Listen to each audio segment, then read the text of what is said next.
Hello friends, बरायबाय Bodo Job Info YouTube चेनेलाव फिन खनसेबाव दा जोंहा लगिन आरो रेजिस्टार मोनसे अपसन थायो सेबा सेटुआव बेयाव फैनानै नोंथांमोना गासैबो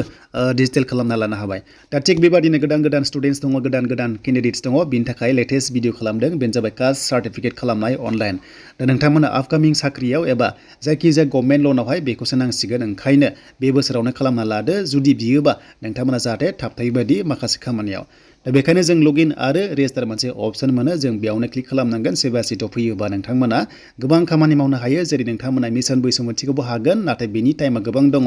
स' बेनि बागै आं नेक्स्टआव देनां टाइम जायोबा भिडिअ खालामगोन दा बेनि सायाव बोरै खालामनांगौ Aadhaar link mobile number update जमाबन्दी दिहुननाय गासैबो डिटेल्सखौ नोंथांमोनजों शेयार खालामगोन दा जोङो लगिनआव खनसे क्लिक खालामबावनांगोन देन लगिनआव क्लिक खालामबा बेबायदि फैगोन जेराव नोंथांमोना आइडि दङबा सिगांनि जि आइडि दङ बेजोंनो नोंथांमोना खामानि मावनो हायो जुदि गैयाबा नोंथांमोना निउ इउजार मोनसे अपसन मोनदों बेयाव क्लिक खालामबा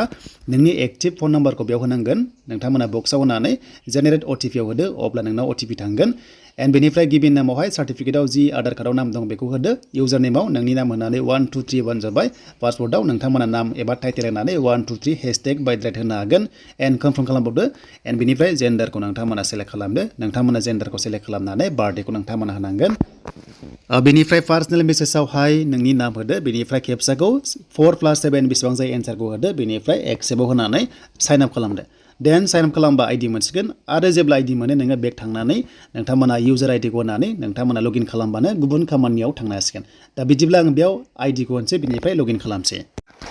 दा जेब्ला लगइन जायो अब्ला डाइरेक्ट सार्चआव थु बेयाव कास्ट लिरनानै कास्ट लिरबानो डाइरेक्ट सार्चआव थुनाय लोगो डाइरेक्ट रेकमेन्ड खालामगोन बेबायदि एन्ड नोंथांमोना एप्लाइआव थुदो बेवहाय मोनदों एसुरेन्स अफ कास्ट लिरनाय दङ बेयाव एप्लाइआव थुबानो नोंथांमोना नेक्स्ट प्रसेसआव थांनो हागोन दा जोङो थुबाय एन्ड गाहायाव मोनसे गाइडलाइन्स थायो बेखौ मोजाङै फरायबानो जाबाय बेनिफ्राय रिक्वायरमेन्ट्सआव मा नांगौ जेरै नोंथांनि कास्ट थाखानाय अफलाइन सिगांनिया बेनो जागोन फादारनि एबा नोंनि जिखुनु जाया जागोन बेनिफ्राय नोंथांमोननि एड्रेस प्रुफ हिसाबै डमिसाइल बा नोंथांमोननि पिआरसि बा आधार कार्ड बेनो जायो मेक्सिमाम नोंथांमोना आधार कार्डखौ होबानो बेयाव नोंथांमोना जेबो प्रब्लेम गैया जास्ट आधार कार्ड नोंथांमोना होजोबनो हागोन जेबो प्रब्लेम गैया जेराव बार्थडे थानाय बेबो सोलिगोन आरो एड्रेसा बेबो सोलिगोन एन्ड बेनिफ्राय भटार आइडियाबो सोलिगोन रेशन कार्डआबो सोलिगोन जास्ट नोंथांमोननि बार्थडे डेट थाबानो नोंथांमोना एक्सेप्ट जागोन माखासे डिटेल्सआव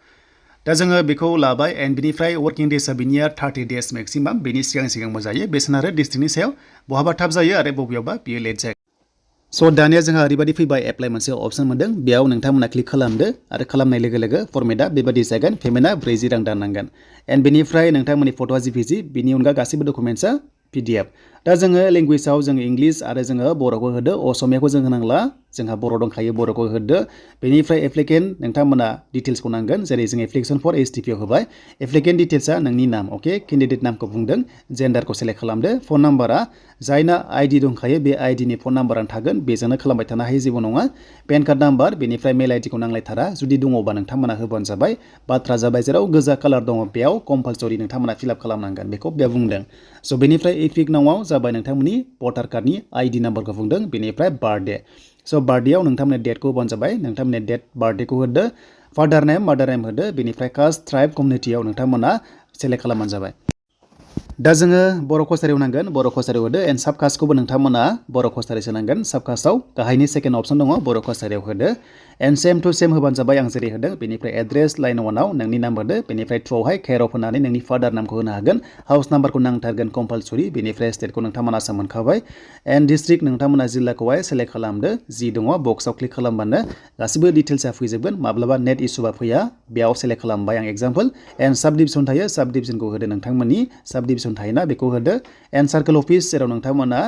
हानि खामानि मावो सार्कोल अफिस बेखौ मिथिगौ जेराव नोंथांमोना दङ बेखौ सेलेक्ट खालामदो एन्ड बेनिफ्राय नेक्स्टआव नोंथांमोना मौजा थायो तिसिल एबा मौजा जि मौजा नोंथांमोना बेखौहाय जेराव खाजोना रसिदफोर होयो बेखौ सोंना लाबानो जाबाय एन्ड भिलेजखौ नोंथांमोना गामिखौ होदो नोंनिखौ होदो बेनिफ्राय पुलिस स्टेसन होदो पस्ट अफिस होदो पिन कड होदो दा बेनिफ्राय जोङो नेक्स्ट जोङो सेभआव थांनांसिगोन जोंहा सेभ एन्ड नेक्स्ट दङ बेयाव क्लिक खालामबानो नोंथांमोना नेक्स्ट पेजआव थांनांसिगोन दा फनावनो हायो बे भिडिअआ फनाव खालामनाय नोंथांमोना थाइसेबो रां होनो गोनांथि गैया जायखिजाया गाव गावनो खालामनानै लानो हागोन दा जोङो सेभ एन्ड नेक्स्टआव क्लिक खालामबा जोङो बेयाव येस होनांगोन दा येस होनाय लोगो साक्सेसफुलि साबमिटेड जाबाय एन्ड बेनिफ्राय डकुमेन्ट्सनि सायाव फैबाय बाथ्रा जाबाय फट'आ जिपिजिआनो जागोन अके जास्ट नोंथांमोननि फट' पासपर्ट फट'आ बेनो जागोन जों नर्मेलाव जिखौ होयो बेनो जागोन नाथाय बिनि अनगा डकुमेन्ट्सआ गासैबो PDFसो खालामनानै आपल'ड खालामनांगोन दा PDF बोरै खालामहोनोबा स्केन खालामदो स्केन खालामनानै नोंथांमोना बेखौहाय PDF खालामनानै आपल'ड खालामदो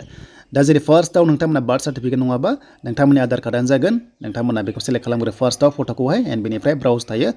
ब्राउजारावहाय नोंथांमोना थांनानै फट'खौ लाना फैबानो जाबाय जेराव दोनदों बेनिफ्राय बेयाव लाना फैदो फाइल्सनिफ्राय अके एन्ड बेनिफ्राय जोंहा बार्थ सार्टिफिकेट थानाय प्रुफ जेरै नोंथांमोननि आधार कार्ड पेन कार्ड नोंथांमोननि भटार आइडि जि दङ नोंथांमोना अपसनाव बेखौ होबानो जाबाय ने बार्थ दङ आधार दङ पेन कार्ड दङ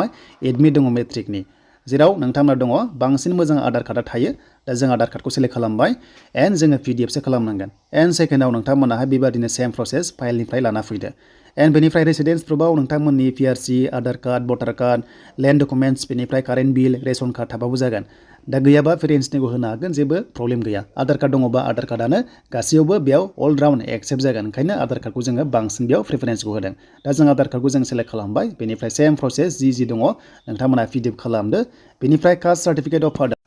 दा बेयाव बिफानिखौ होदो जुदि गैयाबा जेबो नङा गोजा नाम्बार गैया गोजा नाम्बार थाबासो कम्पालसरि नांगौ गैयाबा नोंनि थाखानाय बेखौनो होदो जुदि दङबाथ' मोजां नोंनि थाखानाया मा जागोन जेबो टेनसन गैया जास्ट पिडिएफ खालामनानै आपल'ड खालामदो एन्ड रेकमेन्डेसन जुदि नोंथांमोना फादारनि कास्ट गैयाबा नोंथांमोना गावनिखौनो एक्जिस्टिंखौनो होनो हागोन नोंनि थाखानाय बेखौनो होनो हागोन अफलाइनाहाय जुदि गैयाबा नोंथांमोना सोरनिफ्रायबा लाना फैबानो जाबाय जे हमना ला गावबुरानिफ्राय लाना फैनो हागोन जे बिथाङा एसटिपि होना सार्टिफिकेट होबानो बियो आपडेट एबा आपल'ड जागोन बा एक्सेप्ट जागोन एन्ड लास्टआव एनि आदाराव सापर्टिं डकुमेन्ट्सआ जि दङ होदो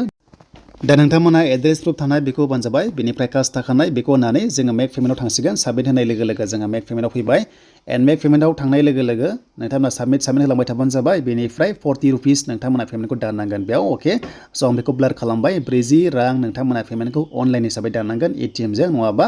फनपे इउपिआइ आइडिजोंहाय नोंथांमोना हागोन जेबो नङा 40 रां नोंथांमोना पेमेन्ट खालामनांगोन स' बेनिफ्राय नोंथांमोना सेलेक्ट बक्स मोनदों मोनसे बेंक मोनदों बे बेंकआव थुनाय लोगो लोगो जोंहा बेंक फैगोन दा नोंथांमोना एक्सिसआव सेलेक्ट एक्सिसआव खालामबा नोंथांमोना इजि पेमेन्ट खालामनो हागोन जेरै नोंथांमोना एटिएमजों बा फनपेजोंहाय इउपिआइ आइडिजोंहाय दाननो हागोन दा जोङो बेयाव सेलेक्ट खालामबाय बेनिफ्राय जों एग्रियाव होदो स' एग्रियाव होनानै प्रसिड फर पेमेन्टआव खनसे क्लिक खालामना होदो स' बेयाव खालामबा जोंहा नेक्स्ट पेजाव थांनो हागोन दा नेक्स्टआव बेबायदि फैबाय बेयाव नोंथांमोना टार्म्स एन्ड कन्डिसन दङ बेखौ खनसेबाव सेलेक्ट खालामनांगोन पेमेन्ट दाननाया